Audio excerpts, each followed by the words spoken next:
है। जाहिर सी बात है कि अगर ये लड़की चाकू उठा लेती तो उसे एक बड़ी सजा मिलती। होप इस लड़की को समझाती है कि उस चाकू को लेने की कोशिश ना करो, वो एक ट्रैप।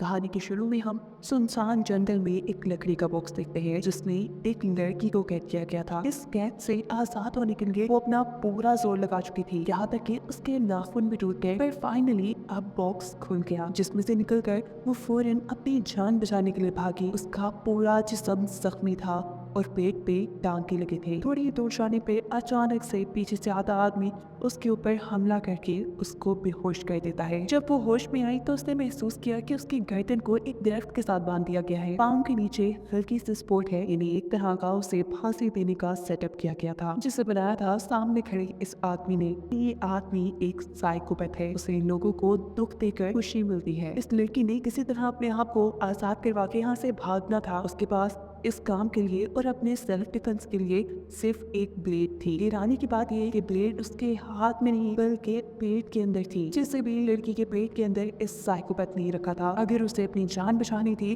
तो थोड़ा दर्द उसे सहना ही था। लड़की बहुत ही हौसले से दर्द बर्दाश्त करते हुए अपने पेट की टांगे खोलकर अंदर से ब्लेड निकालने की कोशिश में लग जाती है, जो करते हुए उसकी सारी आंतें बाहर निकल चुकी थी। आखिर ब्लेड को निकालते ही वो लड़की अपने गले की रस्सी काट कर अपने आप को आजाद करती है। जब फौरन ही साइकोपैथ उसके पास आकर उससे पूछता है, क्या मेरे साथ अब ये खेल और कंटिन्यू रखना चाहोगी? आगे वो उसे कितना दर्द और टॉर्चर और देता, ये सोचते हुए वो लड़की उसे ना में जवाब देती है और खुद ही साइकोपैथ की उसके सर पे रखी हुई गन से अपने आप को शूट करके खत्म कर देती है। सीन कट होकर दूसरी तरफ हमें होप नामी एक लड़की दिखाई जाती है जो अपनी बेटी के पास बैठी थी, और अगले ही सीन में अब हम होप को उसी लकड़ी के बॉक्स में देख रहे थे जिसमें से पहले एक लड़की निकल कर भागी थी। होप भी उसी लड़की की तरह बहुत ज्यादा जख्मी है, उसके पेट पे भी टांके लगे हैं जहाँ से बहुत ज्यादा ब्लीडिंग हो रही थी। पता चला है कि इस आदमी ने होप को उसके घर से ही किडनैप कर लिया था। होप ने भी इस बॉक्स से निकलने की बहुत कोशिश की लेकिन वो इसमें नाकाम रही, और जब उस साइकोपैथ को ये बात पता चली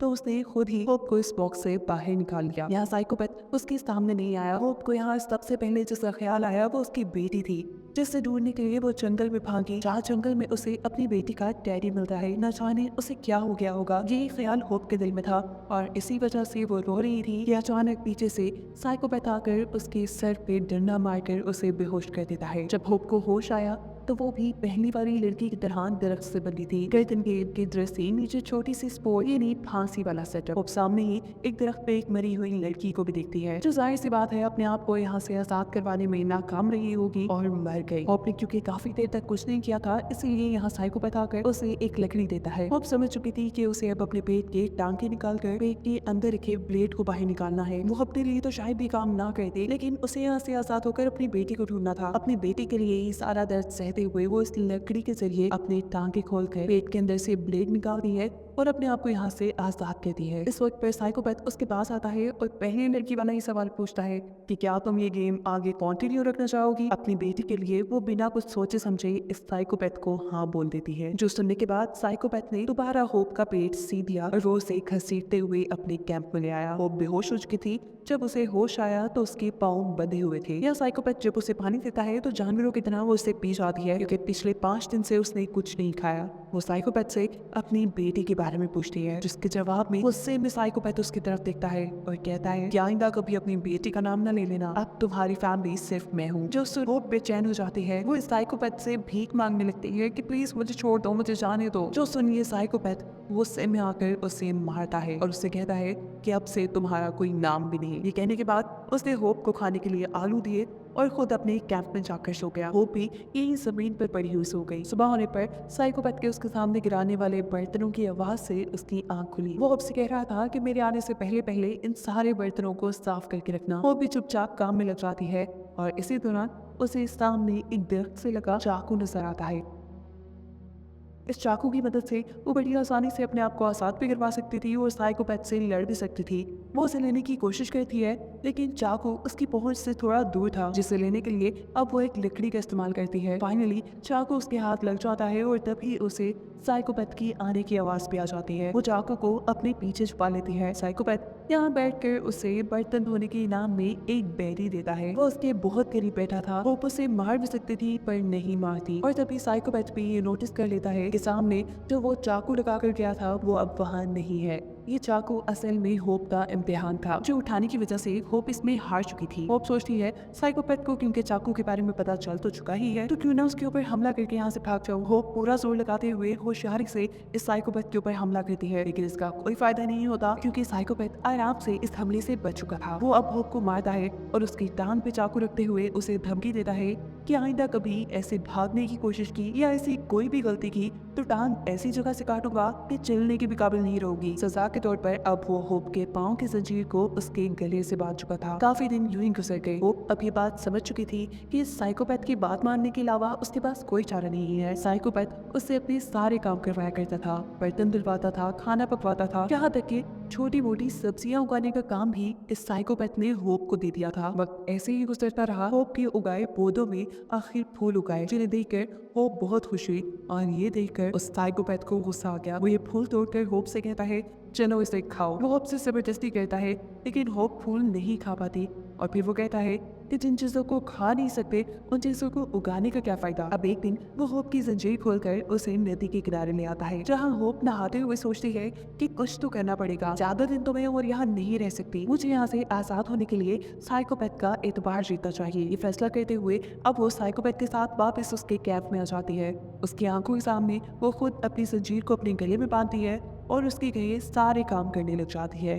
होप की इन हरकतों से साइकोपैथ को भी तसल्ली हो चुकी थी। वो रात को होप के पास ही सोया और जब सुबह होप की आंख खुली तब भी साइकोपैथ गहरी नींद में था। वो बड़ी ही आराम से साइकोपैथ की जेब से चाबी निकालती है और अपने आप को आजाद कर लेती है, जिसके बाद अब वो चाकू उठाकर साइकोपैथ के गले पे रख चुकी थी। वो उसे मारकर यहाँ से भागना चाहती थी, लेकिन एक इंसान को मारना उसके बस में नहीं था। जब वो ना कर पाई तो उसने साइकोपैथ की टांग के ऊपर कट लगा दिया और वहां से भाग गई। साइकोपैथ भी उसके पीछे पीछे था। जंगल के दरमियान में ही लकड़ी से बना एक और बॉक्स होप को मिला, जिसके अंदर उसकी बेटी का ब्लैंकेट और बाल थे। वो इसे पकड़कर रोने लग जाती है और पीछे से साइकोपैथ आकर दोबारा उसे पकड़ लेता है। इस मर्तबा उसने होप को काफी बुरी सजा दी थी। उसने होप की टांग तोड़ दी इतनी बुरे तरीके से कि उसकी हड्डी बाहर निकल आई, जिसके बाद घसीटते हुए वो होप को कैंप में ले आया और उसकी गर्दन को जंजीर से बांध दिया। होप को काफी तकलीफ हो रही थी, लेकिन ये साइकोपैथ उसका कोई इलाज नहीं करता, बल्कि होप के दिए हुए अपने जख्म को सीने लगता है। जिसके बाद वो होप से कहता है कि मैं जा रहा हूँ, तुम सारा काम करके रखना। होप दर्द से चिल्ला रही थी।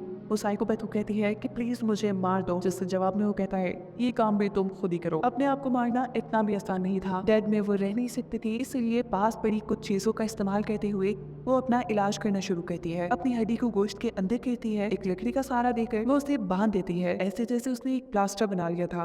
वो अब इसी टूटी टांग के साथ अपने सारे काम करती थी, शिकार करके लाती थी, खाना बनाती थी और इसी तरह 8 दिन गुजर गए। 8 दिन बाद वो साइकोपैथ वापस आया। इस मरतबा वो अपने साथ एक और लड़की को लेकर आया था। ये लड़की यहाँ आकर बहुत जोर जोर से चिल्ला रही थी। वो उससे चिल्लाने से मना करती है और कहती है मैं तुम्हारी मदद करूंगी, बस फिलहाल चिल्लाओ नहीं। ये लड़की होप की कोई बात नहीं सुनती और गुस्से में आकर साइकोपैथ इसकी जुबान निकाल कर फेंक देता है।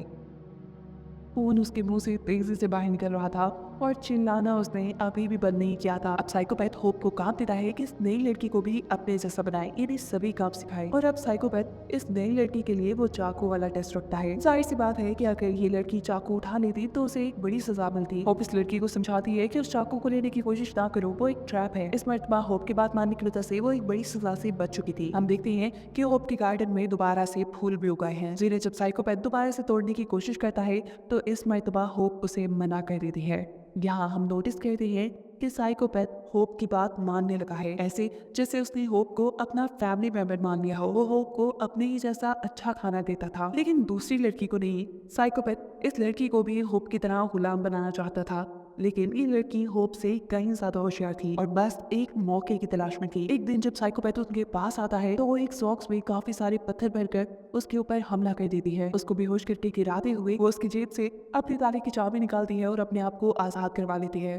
उसने होप की भी चाबी निकालकर होप को दे दी थी, जिसके बाद वो यहाँ से भाग जाती है। लेकिन इतनी मेहनत करने के बावजूद भी उसकी किस्मत अच्छी नहीं थी, क्योंकि जल्द ही साइकोपैथ को होश आ चुका था और वो उस लड़की के पीछे भागता है और दूर से उसे शूट कर देता है। लड़की जब इस पहले हमले से नहीं मरती तो साइकोपैथ इस मरतबा उसका गला दबाकर उसे मार चुका था। यहाँ दूसरी तरफ हम देखते हैं कि होप ने भी अपने आप को आजाद करवा लिया था। वो जंगल के दूसरी तरफ भागने की कोशिश करती है, लेकिन पाँव टूटा होने की वजह से वो यहाँ से भाग नहीं पाती और साइकोपैथ के कैंप में वापस आ जाती है। जहाँ इस मरतबा उसने इरादा कर लिया था कि वो हर हाल में साइकोपैथ को मार करेगी। वो साइकोपैथ के कैब से एक लोहे का रॉड और अपनी बेटी का टैडी उठा चुकी थी। इसी टाइम पर साइकोपैथ भी यहाँ वापस आ चुका था। उसकी हालत अब काफी अजीब लग रही है। वो यहाँ होप से कहता है कि तुम मुझे मार दो। होप जिसे पहले ही इस साइकोपैथ पे बहुत गुस्सा था, वो इस मरतबा कोई रहम नहीं दिखाती और बहुत ही बेदर्दी से बार बार लोहे का रॉड उसके सर पे मार मार कर उसे खत्म कर देती है। मरने से पहले आखिरी लफ्ज साइकोपैथ ने ये कहे थे कि जंगल की दूसरी तरफ न जाना,